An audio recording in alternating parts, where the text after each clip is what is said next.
Deep Dive Film School makes no claim of ownership of the film footage used in this episode. The film footage is owned entirely by the copyright holders. Also, we're going to spoil the hell out of this movie, so this is your warning. Welcome to Deep Dive Film School! This week, we're going to continue our political fiction festival with 1979 Peter Sellers' movie, Being There. Let's dive on in.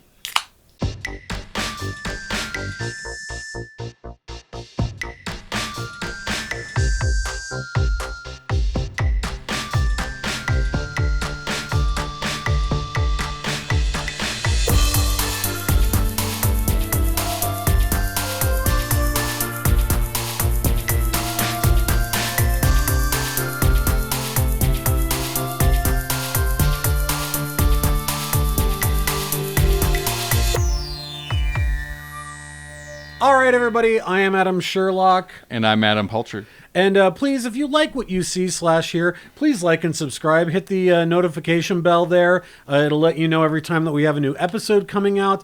And we would love for you to play along at home.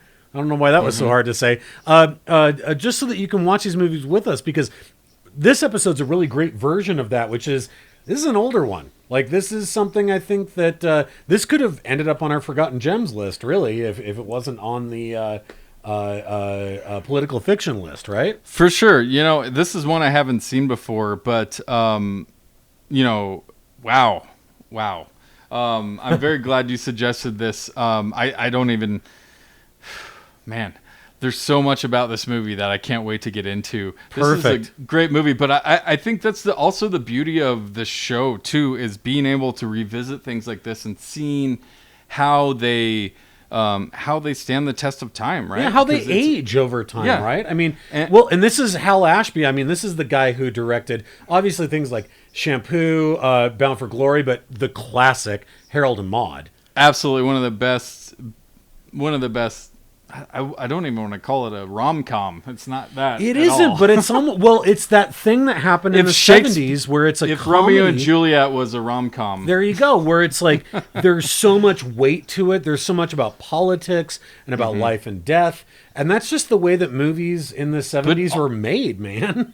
But also like just an unlikely couple, right? Yep. I mean, even that doesn't happen very often in movies where you're just like maybe As Good as It Gets is probably the closest example of like, where you're like, why did these two people end up together? What weird, the hell is this? Yeah. But like, what would it be like to hang out with Hal Ashby for half an hour? That guy's got to be out of his mind. It's crazy. Well, and you think about this like alchemy of that 1970s director, where it's like, regardless of whether it's like a straight up comedy or a romantic comedy, like what you're talking about, or a drama, it reminds me of other movies like Five Easy Pieces or MASH or One Flew Over the Cuckoo's Nest. Like, you think about these movies where it's like, the new Hollywood directors, I'm going to mix Billy Wilder, all of these different ideas, and that's what Being There has. It's like the premise at its beginning, at its inception, is so simple, which is basically you have this character that is, for all intent and purpose, kind of a Forrest Gump kind of a guy. Like, he just is like, he is this blank slate, never went to school, never did anything. He's a gardener who just lived under the auspice of this rich tycoon, and the rich tycoon dies at the very beginning of our movie. And this gardener who never went to school is basically just an idiot, but a very kind and removed idiot, is kind of like thrust out into the world, and we watch him again in this very kind of Forrest Gump kind of way, like fall ass backwards into different events and different people's lives. Absolutely, there's so much to unravel here. This movie really got to me and is crazy. I love that. Deep. Is crazy deep. I mean, gosh, there's so much to start unraveling here. But like, I think we really have to start with the first 15 minutes of the movie, where he is, he doesn't have a lot of dialogue in this first 15 minutes. Yeah. It's him walking around, looking at plants, and watching TV. And at first you're like, oh, he likes classical music. That's cool.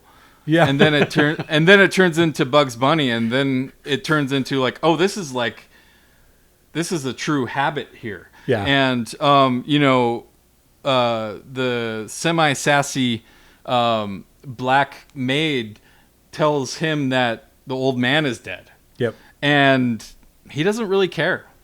He doesn't give a shit. Yeah, he and doesn't she gives really him know some what it crazy. means. She gives him some crazy eyes. Yeah. Well, she's but- an amazing character who comes up later in the movie For too. sure, and in a weird way, but yes, but yeah, it's just kind of like thrown in there. But at the same time, she is still relevant. But so there's barely any dialogue. He's this lonely, quiet, weird guy, and at first you don't really know what's going on, and then these lawyers show up, and you're kind of like, okay, wait, you've never been in a car before? Yeah. Like, okay, so you're a full-on shut-in.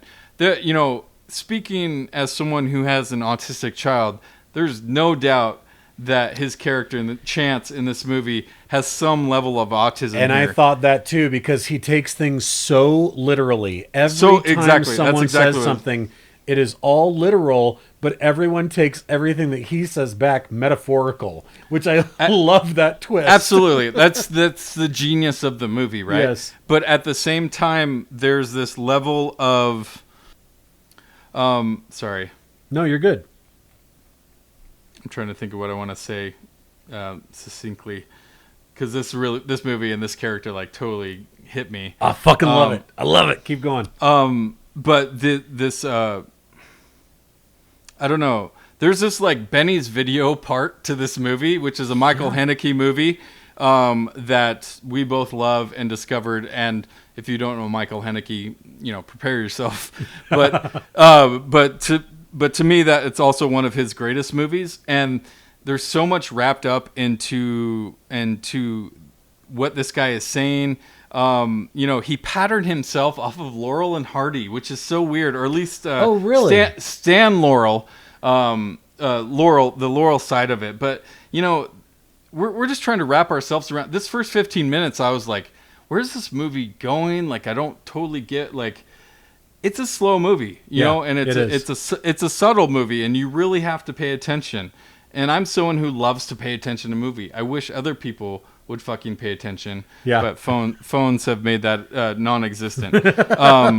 But this fact that he's experiencing the world for the first time, and then he just like, it's very small, but like he's walking outside for the first time. And I'm sorry, but Peter Sellers is just like, it's an incredible performance. It absolutely is. And he didn't, and I've never followed him very much outside of Kubrick stuff. And I guess Pink Panther to a degree. Yeah. Maybe. But like, obviously Lolita and Dr. Strangelove are the two huge ones that I think of with him. And he plays multiple characters in each movie. But the, just him discovering the world, like just walking by a basketball game, he's like blown away by like, whoa, what's going on here? And he starts experiencing the world for the first time. And you imagine, can you picture how much he's looking at and recognizing things he's seen on TV? Like there was, and this is a super weird comparison, but I kept thinking about the aliens from the Joe Dante film, The Explorers, where it's like they've just been like watching TV nonstop, and so they're like doing catchphrases from TV because they're like, oh, this is what human Earth is like. And I was like, this is like some weird amalgam of the aliens from The Explorers mixed with Rain Man, where he's just like trying to encapsulate a human experience. All right, here's my what I wrote down for some of the comparisons of the vibes I was getting from his character. Okay. Again, I don't know how many people think about this first 15 minutes as much as I do with, I think it's really a pretty beautiful expression of what it's like to be an autistic person, honestly. And he's almost like an alien, right? Yes. And so I get some Starman, Jeff Bridges' simpleton approach here. Yes. Or Forrest Gump, like you're talking about. But I also, and I'm jumping ahead a little bit here, but you also get a Tom Hanks and Big vibe where his innocence is what everyone believes. It's what they gravitate towards. Oh, completely. And then my very loose third one here is Cable Guy, in that he's seen everything is from TV, right? His only reference of life is from TV, and obviously Benny's video, like I talked about earlier, and how they frame just the power of the image, what TV does. But all this guy is a gardener, and he doesn't even care that who probably is his dad just died. Yeah. And I don't know, this movie just, totally grabbed me. There's a lot there for sure. So, and I think that there are these funny fish out of water moments, like the gang kids that he interacts with.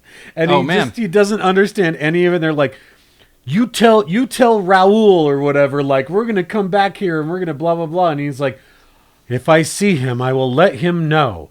And there's like this essence of like his characters somehow, there's this beauty of like that. And this is different than Forrest Gump. I think that with Forrest Gump's character, all the people that he interacts with automatically go, well, he's an idiot. And then they respond accordingly.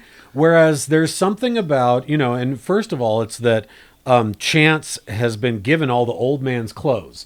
So he has all these beautiful wardrobe of clothes and suitcase and all these things that were gifted to him. They're all from like the 1940s, right? And so they're all these like 30-year-old clothing that lets him look elegant. And because it is Peter Sellers, he looks elegant. And he does this amazing thing where he says, I understand. And he totally doesn't.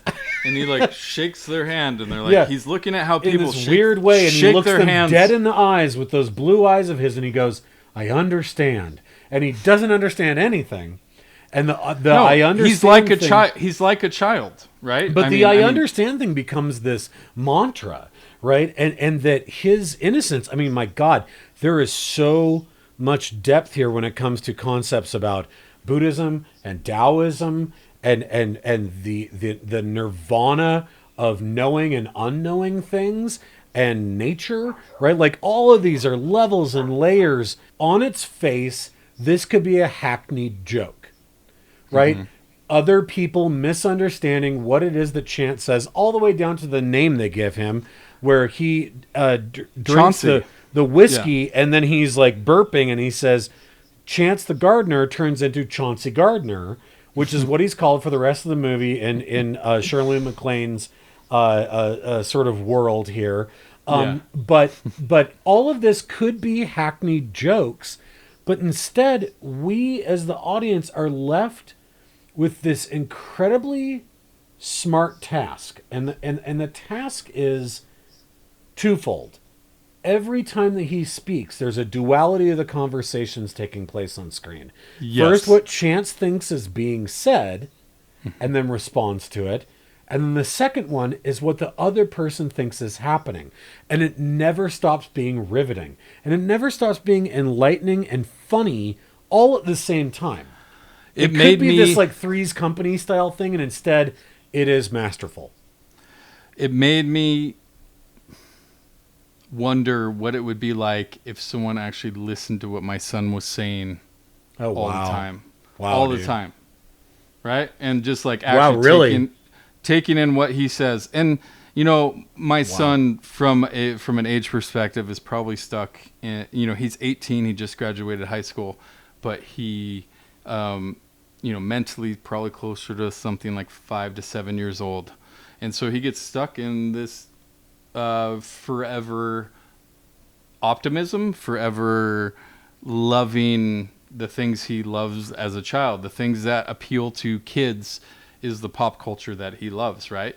And so just thinking about like all these people are taking this man's views seriously because he's this simpleton, right? He takes things so literally, right? But they think he's this genius, and framing him as this genius, and him basically getting, we haven't even talked about politics yet. No, we haven't even gotten into our political fiction part. But he's also the luckiest man alive too, because the day he leaves he gets kicked out of his house for being the gardener, or he keeps getting asked about these claims, right? And he doesn't really understand what a claim is.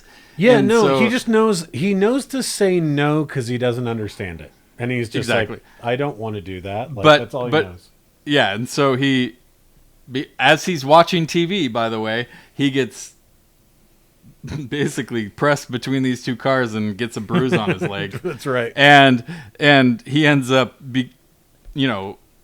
getting invited into the house of the Rands, which is a very highly, I don't want to say highly famous, but like a very rich man who has a lot of control of he's political. He's one of those guys behind the guy, right? Like he is not a politician, but he's obviously like extremely wealthy, extremely influential.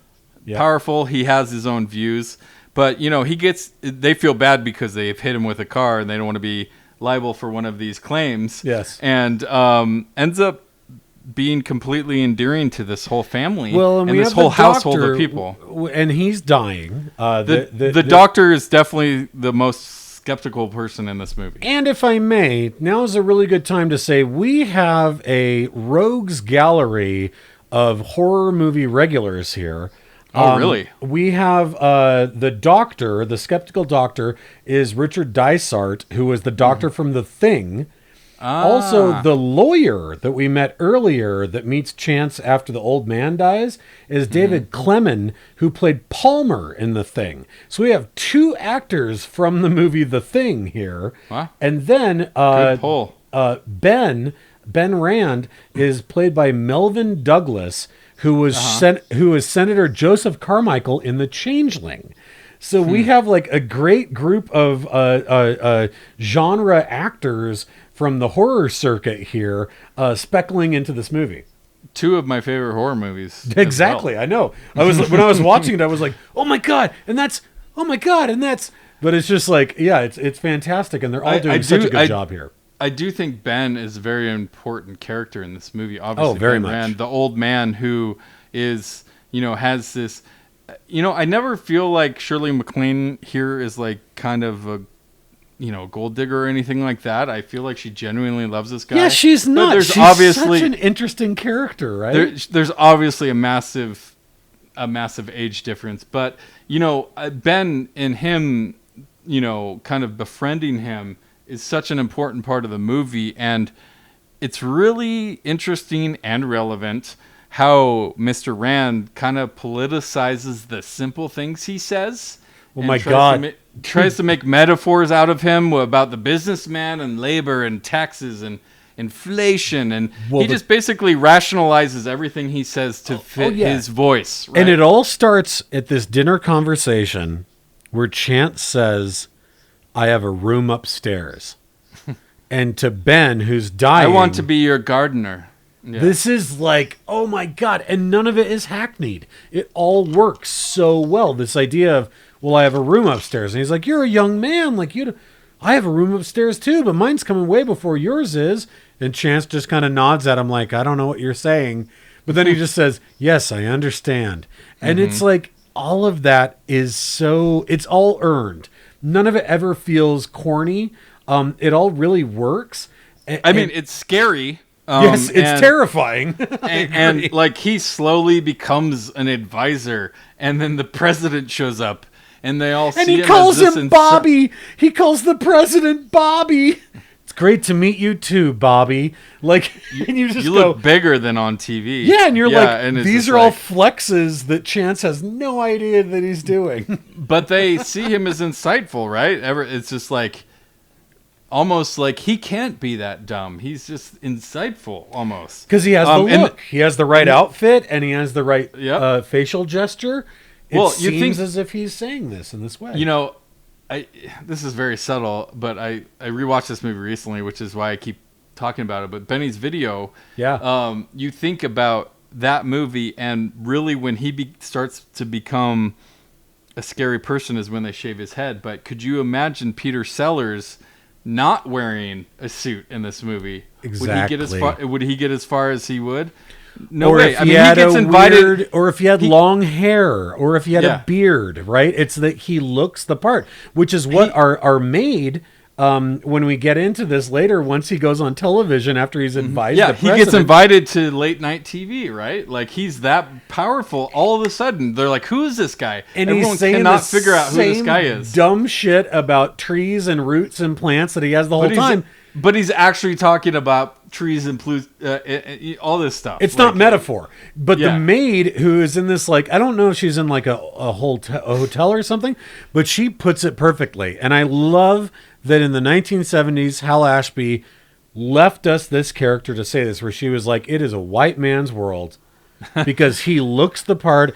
And she was like, in between that boy's ears is oatmeal. It's nothing. Doesn't know how to read, doesn't know how to write. And she's like, but he looks the part. So here he is on television advising the president. She's not wrong. No, not at all. But it's also like when he says those things and admits those things to other characters in the movie, you're like, he's like, I just watch TV, and it's like, oh yeah, nobody reads anymore. I don't know how to read. And he's like, yeah, who has time? Who has time? Yeah, exactly. And that's just it, is he never, and that, so if I may, I want to do a minor caveat here. Please. The author of the original book of this, he's an American-Polish author, Jerry Kaczynski, who wrote Being There, was... I went down this rabbit hole about this. He was accused of plagiarism because there was a book that came out several years before called The Career of Nicodemus Diesma, sorry. And in the Career of Nicodemus Diesma, this guy's... It starts very similar. He's an accidental imposter. He puts on the wrong suit and somebody thinks he's somebody, and he goes to this level of political intrigue and that level of political intrigue.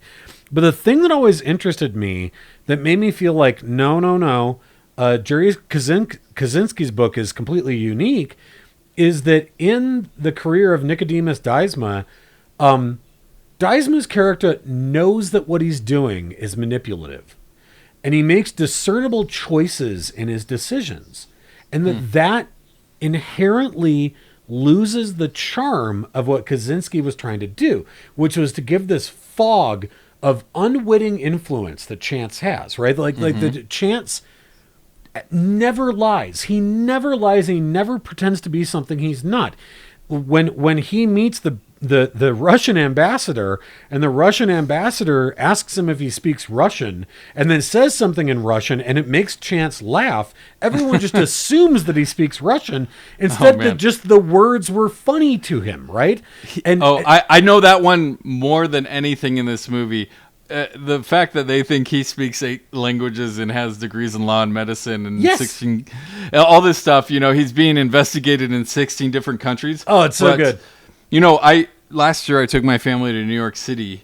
Glad I did that before a pandemic too. Yes. I don't know when the next time you can go to New York City is, but that's the melting pot of America, and there's all sorts of languages, and he can't help but.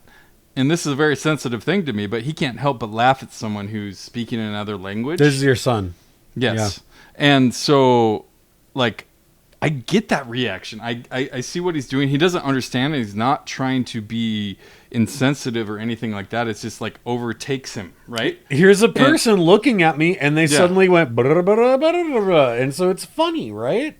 Absolutely. But, people, again, continue to manipulate their own agendas to whatever he's saying. Even the guy is, have you ever had sex with a man? He's like, I like to watch. Yeah, exactly. I'll be right back.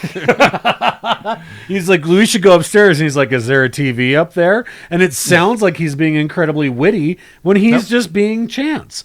And I love that. Well, and they're even with the Russian the Russian ambassador, he even says to him, do you know about Krylov's Fables? And Krylov's Fables is very much, it's very Aesop style, very simple concept fables that are very Taoist, right? Very much like the snake and the old woman who takes it home, and then the snake bites the old woman and says, well, I'm a snake, right? It's like, it's very much based around these Taoist philosophies of what is. And that is so much the way that Chance talks. And so he is this blank slate that everyone, as you're saying, projects the things they need into it.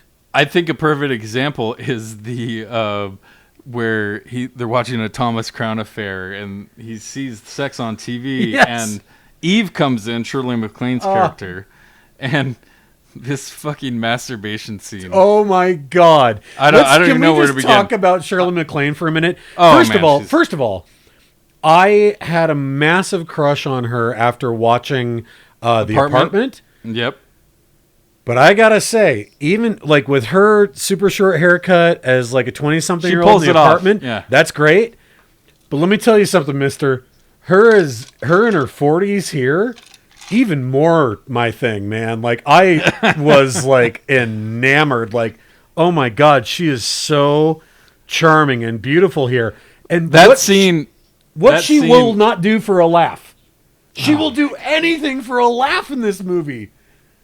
She doesn't care about making a complete ass of herself. It's amazing. That's the scene with the bear, like she's laying on this bearskin rug, and I read during my research of this that she did 17 takes of this of this scene. Oh my God! And I couldn't help for some reason think of Jamie Lee Curtis in True Lies. Oh, totally. Trying to do this sexy, and she's like, the first thing she says is like, something you don't know about me is I'm very shy. Yeah. And then she masturbates on this bear. And she's like because he said, I like to watch. But even when they're kissing, he's looking at the TV, trying to mimic whatever they're doing. And it's just like, she has 4 or 5 scenes in this movie where you just go, actresses don't do this nowadays. I was going to say, she's underrated. Oh my God, she is so willing to make an ass out of herself for the joke so many times in this movie that it is so brilliant. It is so funny. Oh my God, she's so This movie funny. Truly is brilliant, and I can't wait to get to the end of it. But, Chauncey he's never dishonest in this movie. Nope. That's why you believe and trust in him. He's wholesome. He's true. And everything is just a projection of someone else's opinions, right? Everything. Everything is politicized. And he ends up getting so much power that he has no idea he even has. No. Well, and there's this amazing subplot here that I absolutely think does not take away at all from the magic of Chance, which is, who is he? And I love this thing where it's like the CIA and the Washington vice president, Post. like all of them are like, his suits are 30 years old. His underwear's 50 years old. He doesn't carry any identification on him. They're like, he's got to be a CIA guy, right? Like he's got to be some like spy or whatever. And like, for sure, like someone deleted his records somewhere. Like we can't find anything about him. At the same time, Palmer, I'm calling him Palmer from the Thing, but that lawyer from the very beginning, when he goes out to try and find out, like, wait a minute. Is this guy actually an idiot, or was he making an idiot out of me? That his girlfriend won't talk to him because she's like, he's a good man. Talking about Chance. She won't even talk inspiring. to him. Yeah. And you just go, that's where we were at in the late 70s in America, and that's exactly where we're at today. We've never lost this idea of like that vacuum that we all feel of wanting inspiration from a person anytime that we see anyone, right? And nowadays it's even more. You could remake this movie today and probably still have an amazing film, because now we would have the internet trying to unstitch everything he was saying and who he is and everything else. Like, we're just as cynical now as we were then. We just have more access to information. But with a character like Chance, there is no information. It doesn't matter, yeah. So it doesn't matter. And so it's like, you could still do the exact same movie and have the same amount of people. Okay, here's a great example. This is super weird, but you think about when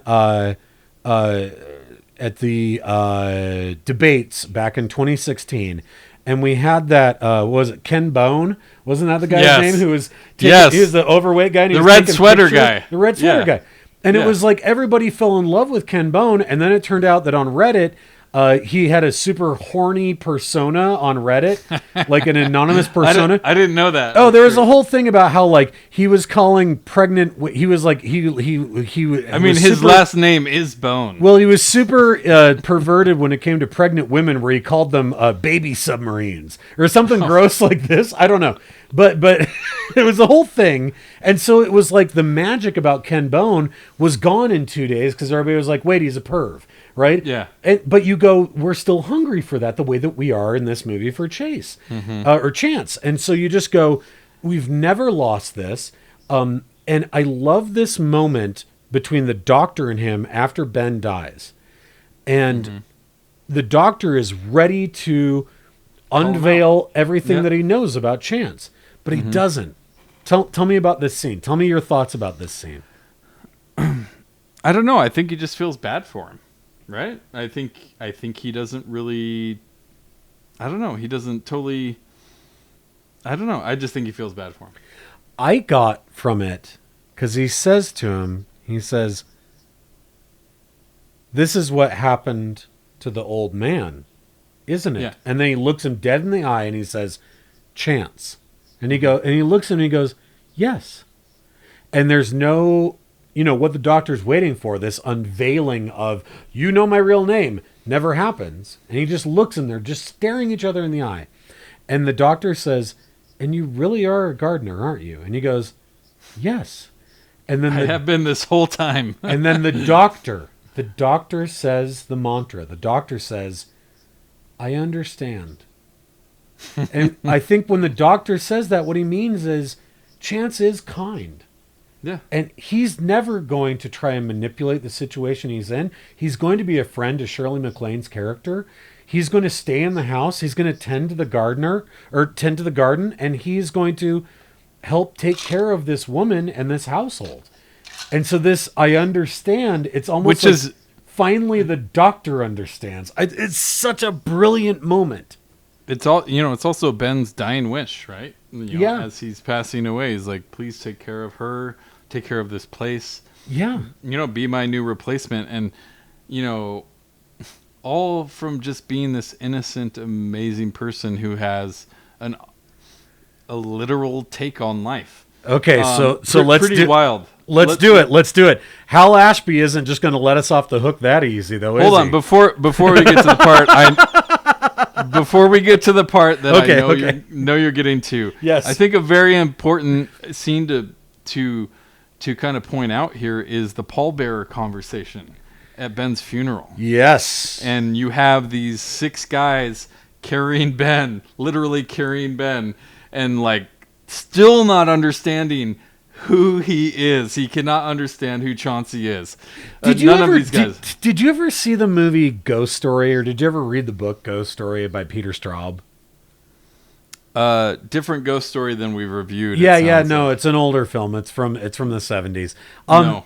So there is a group of old men who sit around in one of the old men's giant mansions over his enormous marble fireplace, drinking their snifters of brandy and telling old ghost stories. In the movie version of it, Fred Astaire is one of them. It was this whole cadre of old actors, but they're called the Chowder Society. And when watching this part where they're the pallbearers, all these old guys, I was like, oh my God, it's the Chowder Society, right? It's like, again, the same thing. It's the old men behind the men who actually have the money and run the shit, which actually, if you think about it, Ben's tomb, the top of it is totally one of the... it's the pyramid eye from the dollar bill. These guys are totally Freemasons, right? Like they totally run everything. No, have you ever seen the movie The Box Trolls? Yes, yes. And they have the cheese society, and they're like, "Oh, we're so important, and we need the hat." The cheese societies, or again to talk about from last episode? Simpsons have done everything. It's the stonecutters, right? It's all the same thing. Like it is the secret society. Yes, it is the cheese eaters, or the Chowder Society, or we just sit around and eat cheese and seem important, and create the will of the people. Yes, and so that's what they're doing here, and they're quietly whispering as they take his casket up, who's going to be the next president. Super important. Super important movie. I think, honestly, I was so blown away by this movie, especially the more I thought about it. After I turned it off is really when my brain was like, fuck. Like, just trying to grasp, like, I don't know, it just stuck with me a lot. Let's get to this ending. My God. So after we see the pallbearers talking about, and they name Chauncey as potentially being an heir to the presidency. Like, what about him? Nobody knows anything about him. He won't have any scandals. We could actually do this thing. Yeah. Then we see Chance, and we see him move away a dead branch. Move away a dead branch and bring this little sapling back up because he's a gardener. And then, with no thought in his head at all, he walks out onto the lake, walking across the water. On water. Walking on water. Here's my soapbox about this scene. I think it's very easy to make the Jesus comparison, right? Obviously, that's the most obvious thing you can pull out of here. But I think it really speaks to his character and his, just basically his character has never really understood limitations. And he's really just been fucking floating through life anyways. To me, it's not really supposed to be magical, right? He's been perceived by everyone else's opinion this whole movie. Why would right now be any different on your opinion? And there we go. So I am so glad that you've been talking about Benny's video through this episode, because let's talk about a little bit of Haneke. Haneke's philosophy was make the audience complicit in what you think is happening, right? Make the audience be a part of the experience. So I've broken it down. The ending. Is it A, Chance is actually walking on water, not because he's Christ-like, but only because he doesn't understand his limitations, as you've said. Yes. He assumes that he can, so he does. And we hear the phrase, as he's walking out on the water, from Ben's eulogy, read by the president, life is a state of mind. Right? Which fits aptly to that. Yes. Then there is option C. I'm going to come back to B. Option C is he is a Christ-like figure. And if that's true, it's the most cynical of all the choices, because it means that Jesus also was like, consider the lily, right? And was just like an idiot that everyone attached everything to, a la Life of Brian, right? Mm-hmm. Then there is option B. And option B is very interesting. Option B is a submerged pier. Now stick with me here. Okay. The submerged pier as a concept was first introduced to a class that Roger Ebert taught. His students said, Chance is walking across a submerged pier.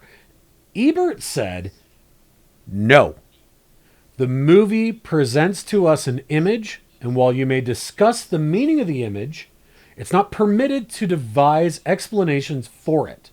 Since Ashby does not show us a pier, there is no pier. A movie is exactly what it shows us and nothing more. Which, first of all, I would say that's some crazy shit coming from Ebert, because Ebert loves speculation in narrative films. He does it. He would do it all the time in his reviews. So it's kind of amazing that this movie made him feel so much that he made such a declaration. It's kind of amazing. But I would also say I appreciate it to agree. I don't know if I agree with him though. I don't agree with him. I appreciate it. I don't agree with him because I actually am going with B. And here's why. I agree with Ebert that Ashby does not show a submerged pier, so we can't assume that that's what it is. However, the movie has shown us so much of Chance seeing something simple and taking a simple choice, and the people around him confusing it with miracles. Mm-hmm. That all Ashby was doing is doing the same thing to us. He doesn't have to show us the pier, because all he's doing is turning the camera slightly so that we are now just a member of the audience like everybody else. And that there probably is a submerged peer there, giving us the idea that we do think that he's Christ-like, because the simpleton aspect, this accidentally performing things that seem like miracles to an audience who is hungry for them. Now we are the hungry audience. We've just been able to sit by the sideline and laugh at the hungry audience the rest of the movie, and then Ashby changes the point of view, so now we're part of that audience too. So in my belief, there probably is a submerged peer. There's been no other magical thinking in this movie. Nope. Other than that's very important. Other than that's done by the audience. The only magical thinking is done by the people around Chance. And then all of a sudden we're doing it, where we're like, he's walking on water, and it's like, no, he's probably walking out on something that only he can see. It is a truly beautiful, weird, charming movie. Oh, I'm so glad that you loved it. I saw this for the first time. This is another one that my parents had me watch. My dad and stepmom had me watch when I was like 14. And I was like, I understand everything I ever need to know about politics. There's so many layers here. It's hard to unravel them all. And this has been an amazing conversation and one of our best. Yeah. And it's, it's really not really, it's not really a super funny movie. No. Except for people's ignorance. Right? Yeah, like that's the funny part about this movie. It's more of just a journey. And it's more like uncomfortable laughter than anything. Yes. You're like, yo, you believe that, huh? Yeah. Or whatever. I don't know. You're completely right. And it's just, it's a movie that could only be made in the 70s. I think you could make it today. But again, it's one of these movies like, you could say there's really funny parts in One Flew Over the Cuckoo's Nest, but it's not a comedy. And you're like, but it says 100 important things about the human condition. I gotta say, man, I am so happy. When I suggested this movie, I'm so happy that you love it. But at the same time, I also gotta say, thank you so much for sharing so many of your thoughts about your son. That's really cool. And that's an extra layer. I think it didn't even occur to me when I suggested this movie, but that's so cool that's like one of those main linchpins that you locked into. I would never even thought about that, but once you started talking about it, it makes perfect sense. Yeah, it really hit me across the jaw after I watched it, and during it, I just was just trying to engross it and be part of it, and it was just, I don't know, it became a way more realistic after I started thinking about it. And yeah, it's a real thing, right? Yeah, it is. People truly think this way, and people truly feel separated from the world. And this is, I thought, a very accurate, more than anything like Rain Man would be about autistic people. I think this, that's about one autistic person who is a genius, which guess what? Most autistic people are not. And they don't have the magic card along with everything. Exactly. They're just there. Although that's a great movie, and we love Barry Levinson, and we've talked plenty about him. We did his movie last week with Wag the Dog, but the I don't know, being able to have an honest, true interpretation of what it's like. And the thing is, in the 70s, there wasn't really movies about simple-minded people. Yeah. Or even before that. And, you know what else they didn't have in the 70s was outtakes. I know, it's an amazing thing. Although apparently, do we want to get to the outtakes part? Well, so we definitely need to. The over the credits, he's relaying the Raphael speech that he got from the black kids, which never made the movie. No, it didn't. And what's funny is, it did technically, I guess. He it pissed him off though. Yeah, he said he didn't get the Academy Award because of it. Yeah. You know how recency biased people can be sometimes. He may not be wrong. That is a very left turn for a lot of people in 1979. Yeah. Because basically what he said is that it felt like it took the magic away from the movie when that started rolling, because you end with such a magical ending. It's a really good point. and then you show the main actor not being able to deliver his lines because he can't, control himself or whatever. He stops which being I think Chance. is charming, and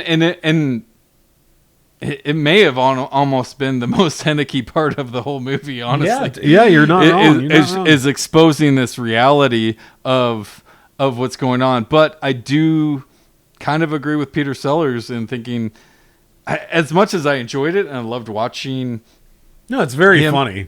Him not be able to deliver the scenes, like, I don't know if that was the best creative choice or not. Yeah, you see behind the curtain, right? I still can't say 100% though that it was wrong, because it had to. I'm thinking of like when this showed at Cannes or something like that, and people were just like, saw this pretty heavy movie, and then that's what they end with. It's just like, what? Yeah, it's like womp womp womp womp womp. Yeah. Yeah. Well, and I think, God, but I appreciate Hal Ashby pushing that envelope and making people have that conversation, because that's what true art is to me, is something that is long lasting, something that is effective and still effective 40, 50 years later. And my God, I mean, you think about it today. This is the last thing I'll say about it. The thing that kept kind of ringing a bell in my mind is we live in a world now where we have a 24-hour news cycle. We have a president who does not sleep and tweets out blah, blah, blah, things all the time. Sometimes just like the one earlier tonight just said, China, with an exclamation point. That's all his tweet said. And people were like trying to do the tea leaf You know thing, what I mean. right? And people were trying to be like, what did he mean when he said, and it's like, this movie is such a fantastic example of ripping apart these concepts of like what the way in which we all shadow into things and say, here's what they meant, and here's what they meant, and here's what he meant when he said those 9 words, right? And so to have this gorgeous, innocent simpleton talk about the roots in a garden, and somehow that means that China, the American shouldn't do people, a trade embargo on America for the next 6 months, and you just go, it still is timely. It's still just as timely as it's ever been, right? Like, and the Taoist sort of like bent to it of like, maybe that is Christ-like, or maybe that's just that what we need are more beautiful, innocent idiots in positions of power, or whatever it might mean, right? It's like you can parse from it 1,000 different things, and all of them feel worthwhile and important. And heartbreaking at the same time that's the world we live in. We already have enough idiots, I think. I agree. I definitely agree. Running the country. But it is, I'm so glad that you loved it. I'm so absolutely glad. Me too. I didn't know what I was getting to. You're very passionate about getting this on the list, and I'm like, yeah, let's do it. I love Peter Sellers. Didn't even realize it was Hal Ashby, but really appreciate the conversation. And rewatching this, or just watching this, I guess in general, rewatching it for you. But yeah, there's something about a timeless movie. And honestly, I hadn't heard or seen very much of this movie until you suggested it. So easily a forgotten gem. Could have been on that list. Powerful movie. Once your brain starts wrapping your head around it, it's definitely pretty wild to think about.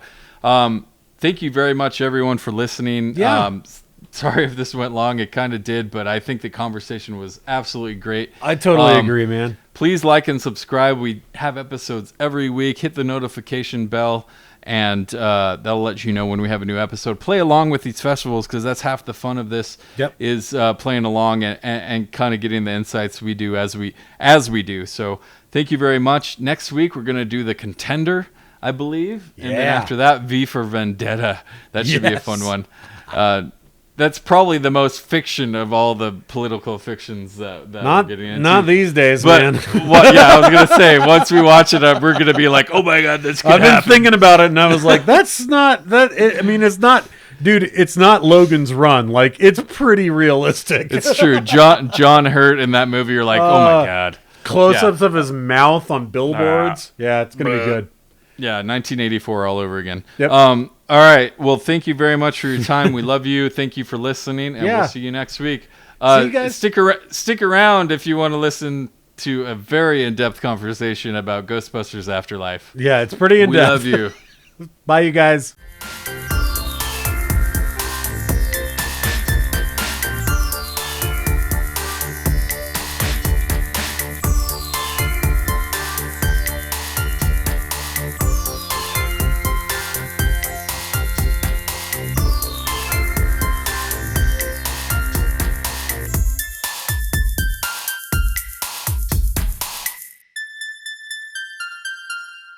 Have you seen the trailer for Ghostbusters Afterlife? Yes. Am I wrong to be fairly excited about this? Like, this is something... Okay, let me make my case first. Okay. All right? We don't do tops and flops, we do it once a year, right? Yeah. Anytime you try and remake an IP that is cherished, you're messing on some sacred ground there. Yeah. And they already did, like, in the last 5 years. They did, the all-female one, which I don't remember laughing in the theater. Original Ghostbusters, laughed the whole time. Yeah. Not to say this is going to be some romp, amazing thing, but, okay, first we have Ivan Reitman. Yes. Or Ivan Reitman directing the first movie, right? Yes. And his son is now directing Afterlife. Yes. Which, all right, already there, I'm kind of sold because, one, Jason Reitman's never really made he's a great director. He's never. Great director. The one with Charlize Theron is whatever, but for the most part, up in the air. Like, there's a ton of Thank You for Smoking, amazing movies. Like, he's a hell of a director. So one, you're inheriting your father's legacy with that, and so I have a little comfort with that too. Second, there's like Carrie Coon and Paul Rudd and Finn Wolfhard from Stranger Things. Like, the cast is actually pretty solid, but I've been tricked before. Poltergeist was remade with Sam Rockwell. And that thing was horrible. And that was apparently a huge piece of shit. But Sigourney Weaver's in this movie. She doesn't really choose bad movies for the most part. So I'm just thinking, like... She did do Alien Resurrection, where she slam dunks a basketball. Yeah, but at that point... That's true, she did.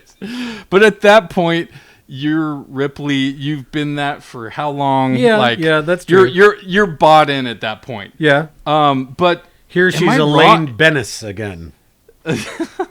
Dana Barrett. Oh, whatever. Elaine Bennis is from Seinfeld. Oh, thank you. I don't even know how you got that. That's like the most wrong you've ever been. I guess Barrett Bennis, whatever. I don't know. That's the most wrong you've ever been. It's late. It's almost 10 o'clock.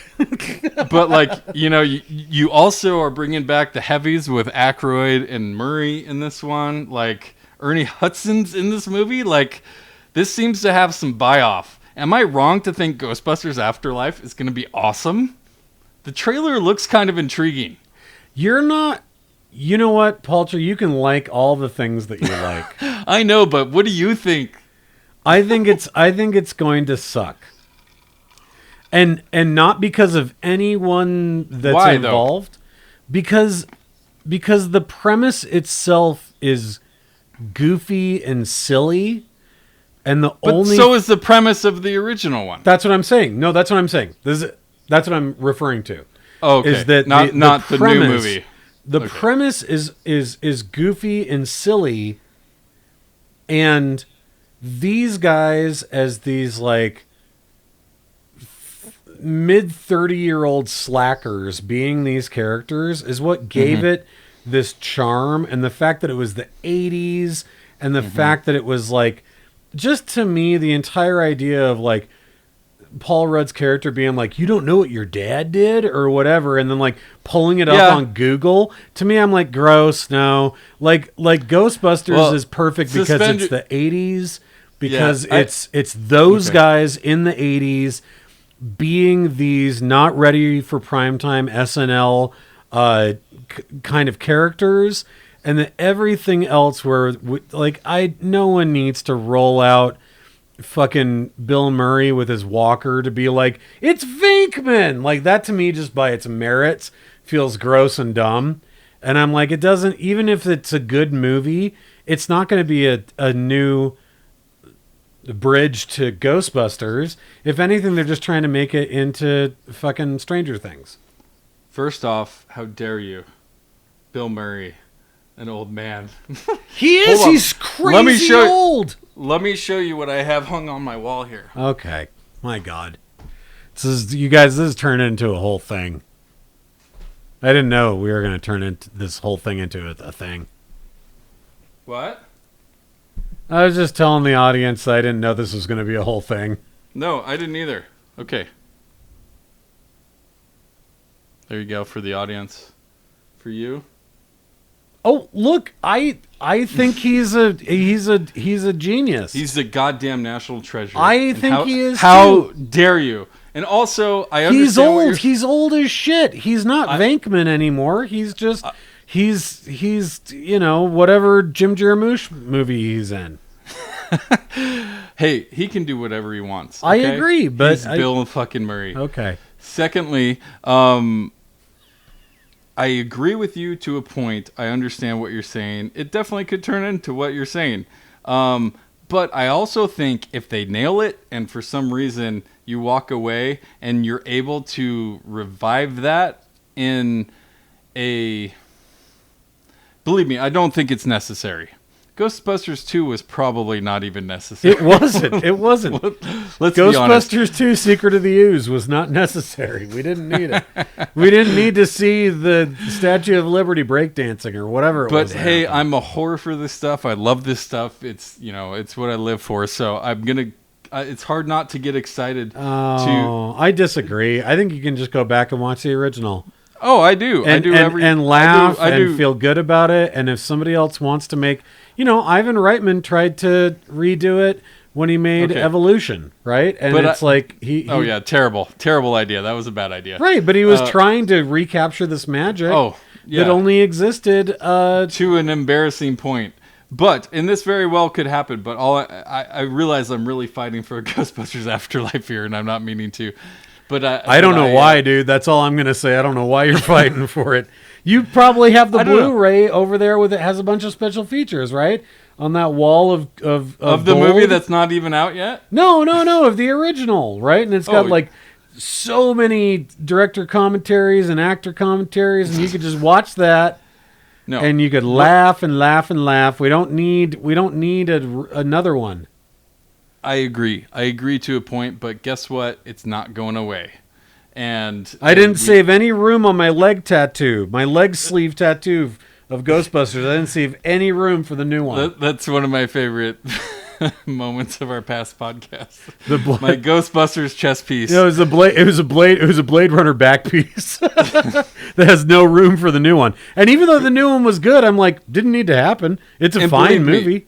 No one hates shitting on something that I call sacred more than I do, but maybe I've just accepted this world we're in, and it very well could be bad, but no doubt I'm going to watch that shit, and I hope it's good.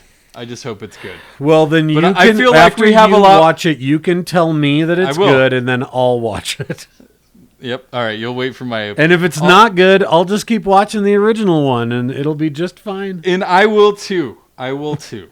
I do it every year. It's one of my all-time favorite movies. I know Bill Murray's a national treasure, but I also just feel like it's a little hackneyed. No doubt it's hackneyed. But I will say... the picture next to you. Look at it. It's beautiful. It is. It's fantastic. The day he passes away, this is the picture I'm posting. Oh, my God. Stop it. This has been the longest outro we've ever done. No doubt. I love you. I believe in it. I love Ghostbusters, but I don't love Finn Wolfhard. I think he's. I don't even know if I love Ghostbusters Afterlife, but I think the idea, if you have to remake it, and with who they're remaking it with, we'll see. I love you.